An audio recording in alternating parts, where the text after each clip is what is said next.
I welcome the participants. This session is on quotas to address the practical gender need, and I'll be talking about women in the local self-governance and Panchayati Raj. The 73rd Amendment provided reservation for women, that is, one-third reservation was provided, and recently it has made as half of the seats will be reserved for women. And now the status has risen in many states, like in Bihar, it's 54% seats are now headed by women. At present, we have 1.26 million elected women representatives who constitute almost 44.52% of the total number of elected representatives. Women are the major groups of the first time entrants, and that there are now more women in India in positions of effective authority than the rest of the world put together. So it's important to know who are these women, what do they do, what has reservation brought changes in them and in the community, and what are some of the best practices that has brought impact on the decision making and its impact in the community.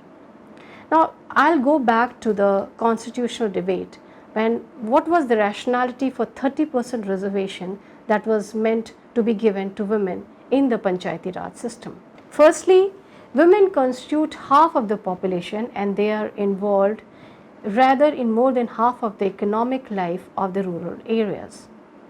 That's second rationale that was given was they have a sound finance knowledge as they run all the households, and traditionally has been the responsibility of the women.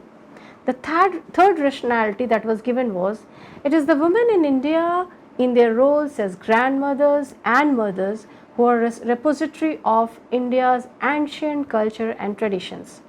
It is also their strength of moral character which women will bring to the Panchayati Raj. So these three rationalities which were given at the time of constitutional debate why we should have 30% reservations for women. Now this reservation for women in the local governance is different from reservations for other population groups. The reservation, for instance, for SC/ST introduced in 1950 itself were meant to be short-term measure for 10 years.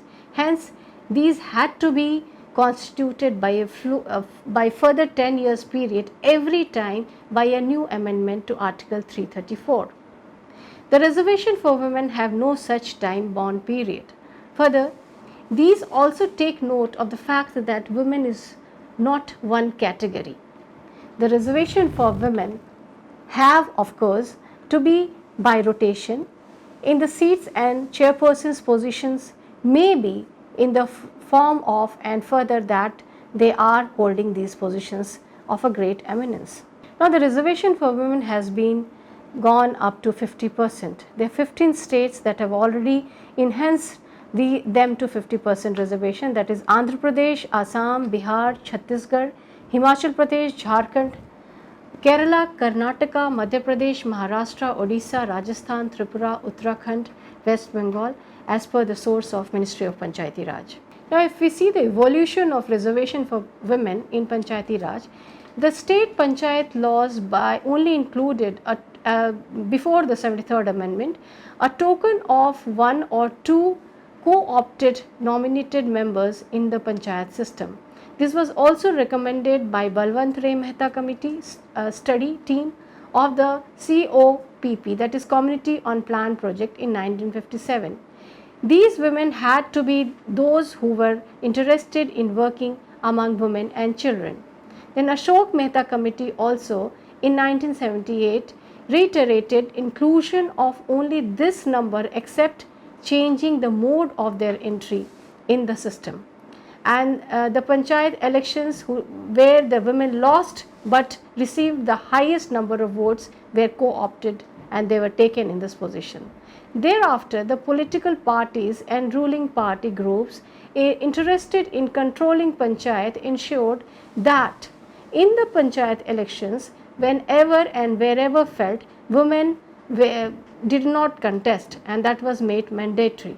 IDRC NCAR study conducted one study, and in this outcome variables explored in the field included women's ability to hold election or elected panchayats and the officials in account, specific indicators of women's empowerment, such as participation in Gram Sabha meeting, labor market participation, autonomy in terms of reproductive choices, and independence in the management of financial resources.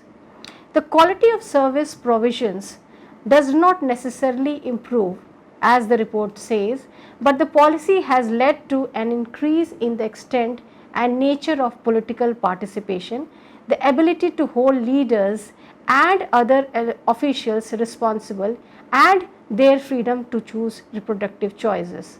These are some of the outcomes of NCAR IDRC study.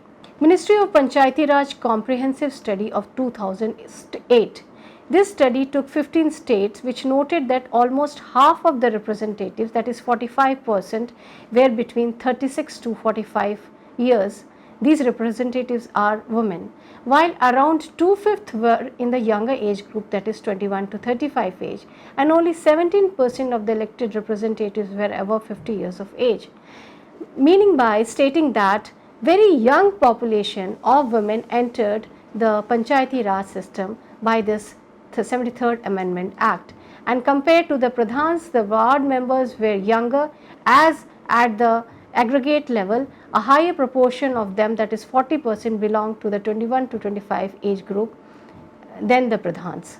MOPR survey further stated that 97% of women and 85% of men had never been in the Panchayati Raj system earlier. Most of the women also stated that for the not if the reservation was not there, they would not have come outside their houses and their inner space and would have contested these elections. This constituted to be a positive side of even in 2009, as women category stated that if there were no reservations for them, they would not have contested these elections. The MOPR survey showed that this continues to be a term or trend across states at this particular time. Now, there was certain response to women's entry in Panchayat. The myth about women's passivity and disinterest in politics, the doubt that only women are better at their personal space and politically they cannot be connected, was completely broken, and that these bodies who are there are no more proxies. But then women's entry and their socio-economic profile was questioned, and there was also question on the stereotyped of roles that they played in the Panchayat system. The most important findings of the MOPR states that this 73rd Amendment or this reservation generated a critical mass. This constituted a critical mass of women in the newly reviewed or revived local government structure to have a voice and a potential to make a change in the character of these institutions. This critical mass is a certain level of political representation which women are able to achieve solidarity of purpose, to represent women's interest or women's need, or even the impact decision making in the male dominant society. Their new identity and recognition, that is the potential of this new power.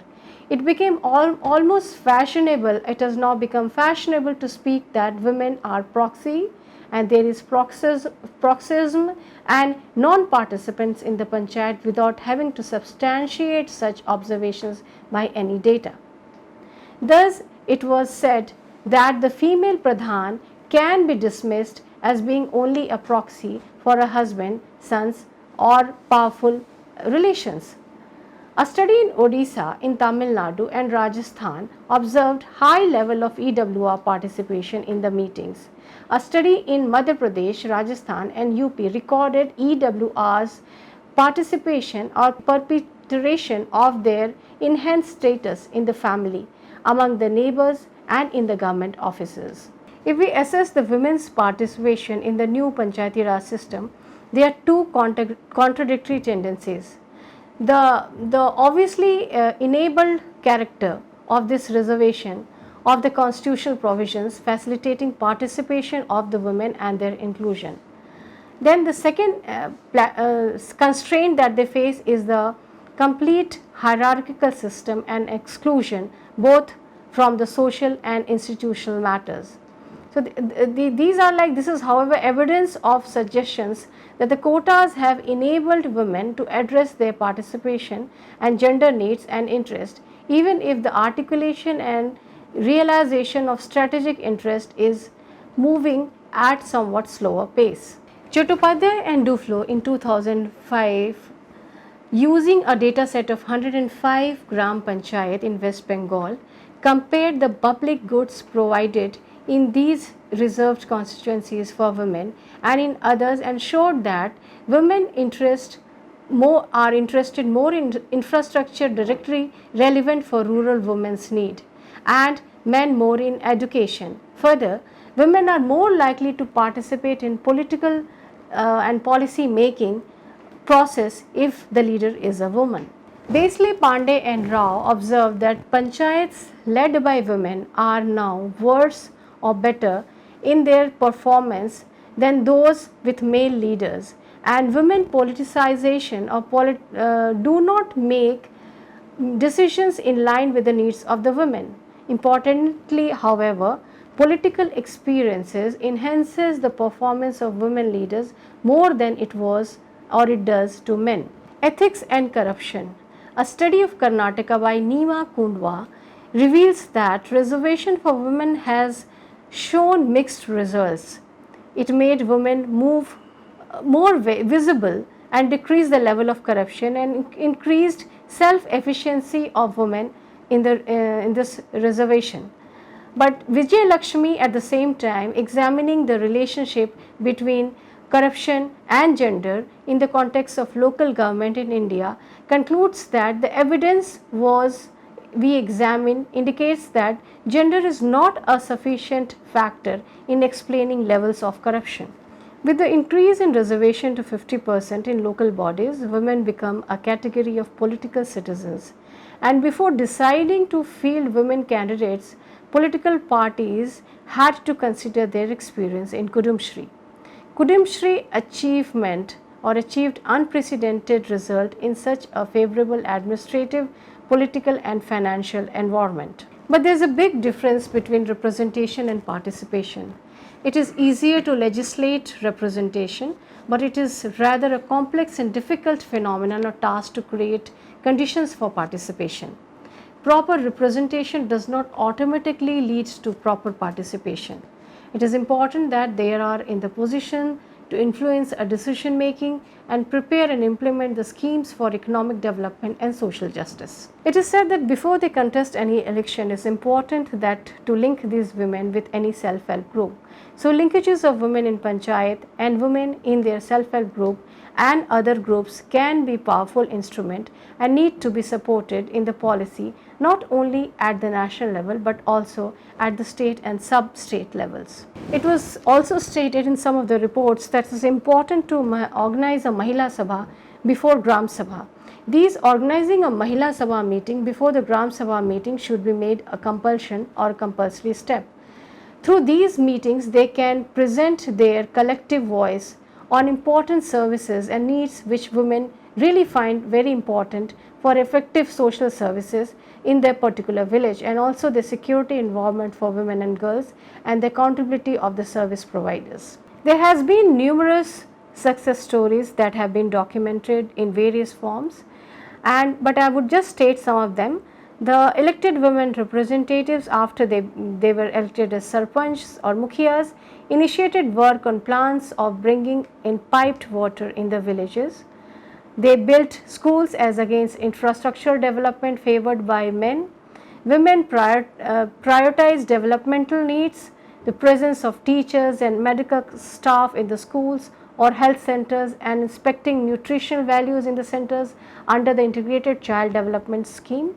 And women headed panchayats experienced a dramatic increase in their revenue, sponsoring the auction of village bonds, community forest and village markets for the larger welfare of the community. In making efforts for smokeless chulhas, in making creches, community halls, and have taken the initiative in family and matrimonial matters, counseling abusive people and or alcoholic husbands. A cluster group of women self-help group from blocks, Bashopati for instance in Madhubani in Bihar, where the total number of members are 45, used to conduct regular monthly meeting at the block and different levels to discuss women issues and to bring them in the mainstream during the Gram Sabha meetings. So there are numerous and enormous success stories that we could relate, and as shows that the impact of this reservation of women in the Panchayati Raj has been immense, and it has impacted the social system and the society, and women have come out of their personal space to outer space, and they are taking part in decision making. They are bringing number of welfare measures. It has generated a critical mass that is bringing and giving security and safety to the women in the villages, and they are coming to the mainstreams, and there are various views on that, and there are various reports which have been given, which I have discussed recently. So thank you participants for being in this session.